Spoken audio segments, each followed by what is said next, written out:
ongoing now are the Amazon Dams Network, a kind of family agriculture project, and the RECAM network. And I'm going to briefly talk about the Amazon Dams Network. This is an NSF-funded grant with a number of different Brazilian universities who are interested in studying the socio-ecological river systems in a truly integrative manner to support planning and adaptive management of areas transformed by hydroelectric dams.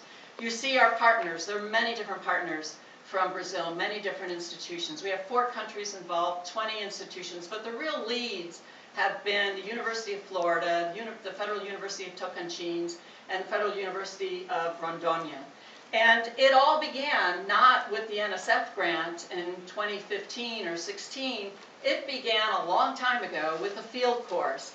And a really transformational moment came when Elena G. Marquez from the Federal University of Tocantins came to Florida, and we had people from all over, other Brazilians and so forth. And she said there, you know, this is one of the first times we met Elena G. What unites us is water. And that was really important, and it really began then to form the kind of relationship that then built with exchanges over the years that finally led to the NSF project, a meeting in the Glen Canyon Dam, and then more recently at the Lajeado Dam in Palmas and Tocantins. And these are some of the products that have come out from the academic standpoint, but there's lots of other products as well that are, as I mentioned, are going to very different levels of stakeholders. And then finally, my last example is something that's just getting started, and it's going to be what we're going to call the Pan-Amazon Community of Practice, and it's going to deal with this tough issue of infrastructure development and protected area mosaics. And Florencia mentioned, in her open comments about, these trends in deforestation and so forth. But what we have learned, it's really hard to scale up successful projects.